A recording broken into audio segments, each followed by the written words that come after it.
गए उनको अलग अलग कहीं बसा दें, उसके लिए गवर्नमेंट ऑफ इंडिया को भारत सरकार को एक सेटलमेंट कमीशन बनाना पड़ेगा और वो 5 करोड़ रुपये government of India settlement commission को दे, ताकि जो कृषि योग्य भूमि फालतू पड़ी है देश के अंदर, उस देश की भूमि को खरीदा जाए और सारे शेड्यूल्ड कास्ट के लोगों को बांट दिया जाए। तब वो सारे गांव की गुंडागर्दी खत्म हो जाएगी। जब शेड्यूल्ड कास्ट गांव में नहीं रहेंगे तो गुंडागर्दी भी खत्म हो जाएगी। तो ये बाबा साहब ने प्रपोजल दी, लेकिन अंग्रेज़ों ने इस बात को नहीं माना। 1946 में अंग्रेज़ सरकार ने सोच लिया कि हम देश को आज़ाद करेंगे। तो 1940 में एक कैबिनेट मिशन प्लान दोस्तों इस देश में आया, उसने भी बाबा साहब की बात नहीं मानी गई।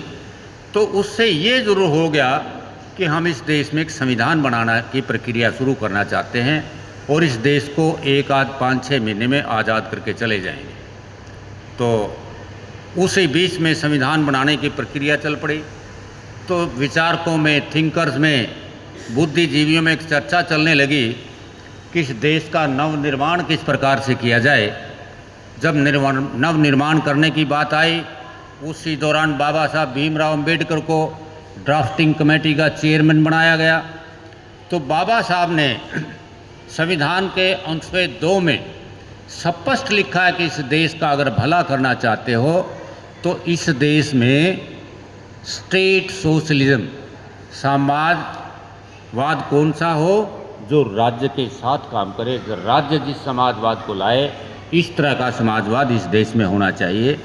तो उस समय जब देश आज हमारा आज़ाद हुआ, इस दुनिया में 2 प्रकार के मॉडल थे। एक मॉडल था पूंजीवाद का, जिसका रहनुमाई कौन करता था? अमेरिका और उसके साथ ही यूरोप के देश करते थे। दूसरा था समाजवादी मॉडल, जिसकी रहनुमाई कौन करते? रूस और उसके सैटेलाइट कंट्री करते थे। तो बाबा साहब ने कहा कि ना हम अमेरिका के साथ जाना चाहते हैं क्योंकि अमेरिका में पूंजीवाद है, ना हम रूस के साथ जाना चाहते हैं क्योंकि वहाँ सर्वहारा वर्ग की क्रांति की गई है, जहाँ गरीब लोगों का ही अधिकार है, बाकी का कोई अधिकार नहीं है। इसलिए हम एक ऐसी व्यवस्था चाहते हैं जिस व्यवस्था में हम दोनों सिस्टम से लाभ उठा सकें। और उसके लिए क्या किया उन्होंने? इस देश के लिए मिश्रित अर्थव्यवस्था की अवधारणा स्थापित की कि हम अच्छी बातें अमेरिका की भी लेंगे और अच्छी बातें समाजवादी सिस्टम और रूस के भी लेंगे। क्योंकि बाबा साहब को पता था इस दुनिया में सबसे बड़ी पहली मंदी 1929 में आई थी। उस मंदी में जितने यूरोप के बैंक थे सारे बंद हो गई थी, सारे यूरोप की अर्थव्यवस्था डगमगा गई थी। सिर्फ समाजवादी देश ऐसे थे जहाँ की अर्थव्यवस्था बिल्कुल डगमगाई नहीं।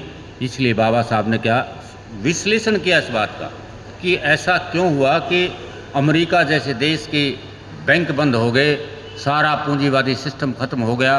तो बाबा साहब ने एक घोषणा की कि हम इस देश में प्लानिंग कमीशन बनाएंगे, जो इस देश में 5 वर्षीय योजनाएं बनाएगा और 5 साल के लिए एक दीर्घकालीन योजनाएं होंगी। तो गरीबों का ज़्यादा से ज़्यादा शेयर उस बात के लिए दिया जाएगा। तो बाबा साहब ने क्या प्रपोज किया, क्या बताया कि देश के जितने भारी उद्योग हैं, जितने बुनियादी उद्योग हैं, उन उद्योगों को सरकार के अधीन काम करना चाहिए और जो छोटे मोटे उद्योग हैं, जो लघु उद्योग हैं, जो मध्यम दर्जे के उद्योग हैं, उनके लिए हम अमेरिका जैसे देश से भी मदद ले सकते हैं। दूसरा उन्होंने कहा कि भारत के हर आदमी का बीमा किया जाना चाहिए।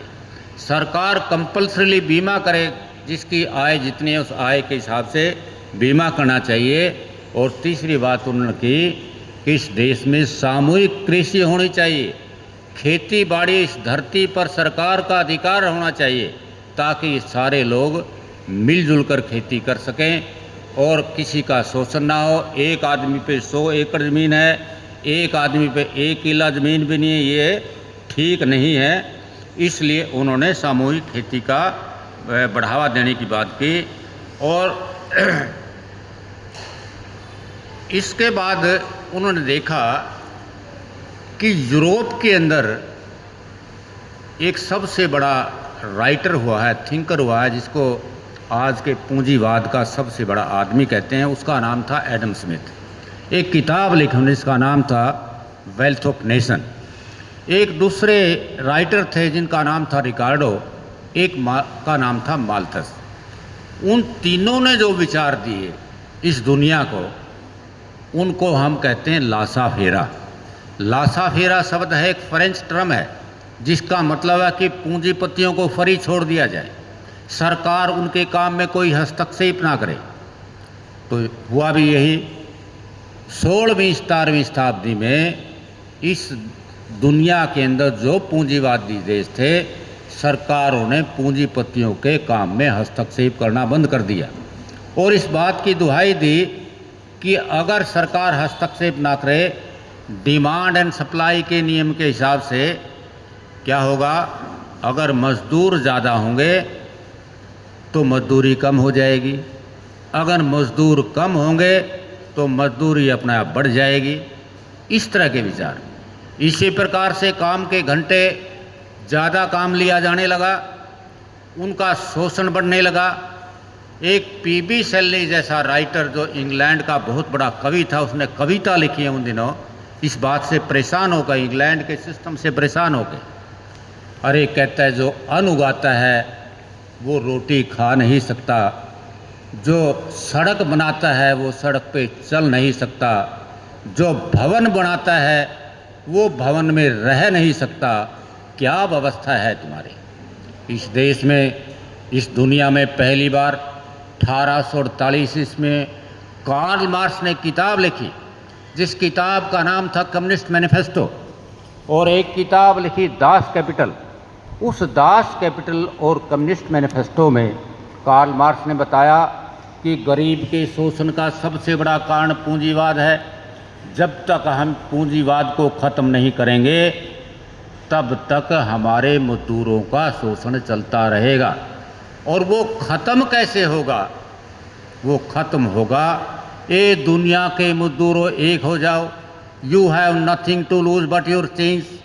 तुम अगर इकट्ठे होगे तो तुम्हारे पास खोने के लिए कुछ नहीं है, सिवाय तुम्हारी ये ज़िंदगी की बेड़ियाँ कट जाएं, इसके अलावा खोने के लिए कुछ नहीं है। तो उसका परिणाम क्या हुआ?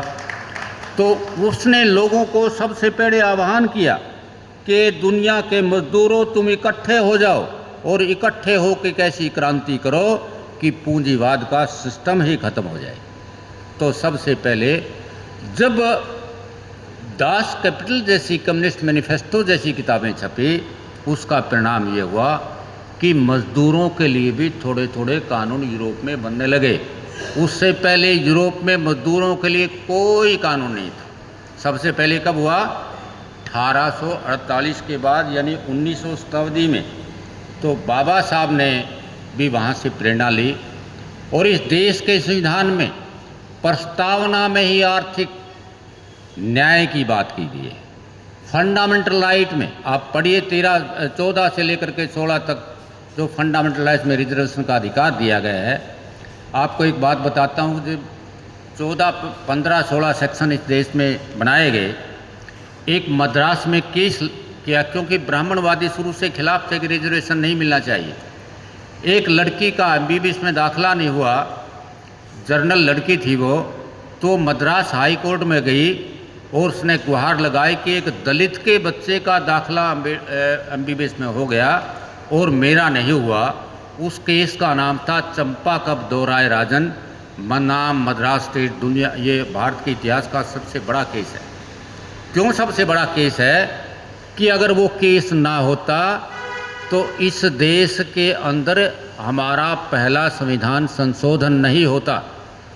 तो वो केस फिर सुप्रीम कोर्ट, हाई कोर्ट ने फैसला दिया कि भाई ये सेक्शन 15 में गलत है।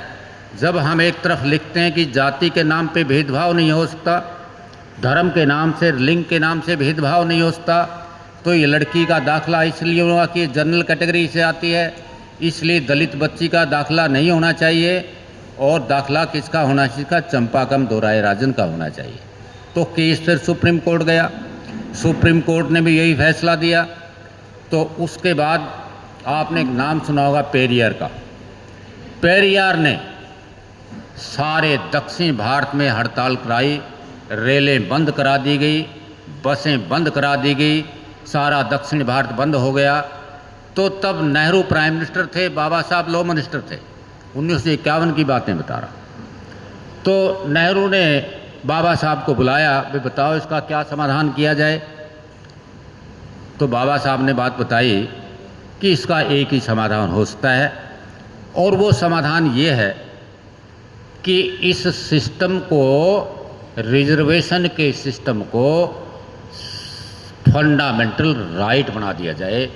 अगर ये फंडामेंटल राइट होगा तो कोर्ट ज़्यादा हस्तक्षेप नहीं करेंगे। तब जाके हमारे संविधान में सेक्शन 15(4) और सेक्शन 16(4) आए, उससे पहले ये सेक्शन नहीं थे। बाबा साहब ने इस देश के संविधान में डायरेक्टिव प्रिंसिपल लिखे, आर्टिकल 36 से 51 तक। उनमें क्या लिखा? उनमें ये लिखा कि धन का संकेंद्रण कुछ हाथों में नहीं होगा, यानी पूंजी का समान बंटवारा होगा। कोई बहुत ज़्यादा गरीब नहीं होगा, कोई बहुत ज़्यादा अमीर नहीं होगा, कोई एक्सप्लॉइट, कोई शोषण करने वाला नहीं होगा, किसी का शोषण नहीं होगा, सबको राजनीतिक, सामाजिक और आर्थिक लाभ मिलेगा। और क्या होगा? सबको रोटी, कपड़ा और मकान मिलेगा। खासकर उन लोगों के लिए विशेष कानून बनाएगी सरकार।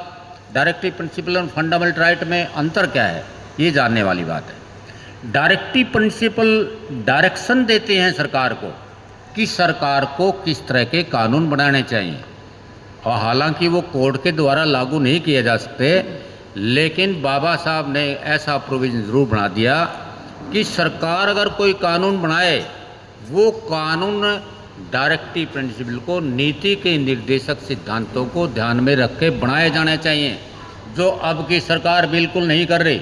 तो उसमें क्या लिखा है कि सरकार ऐसा कानून बनाएगी जिससे दलितों को सामाजिक, आर्थिक और राजनीतिक न्याय प्राप्त हो सके, लेकिन सरकार इसके विपरीत काम करती जा रही है। तो आपने जब पहला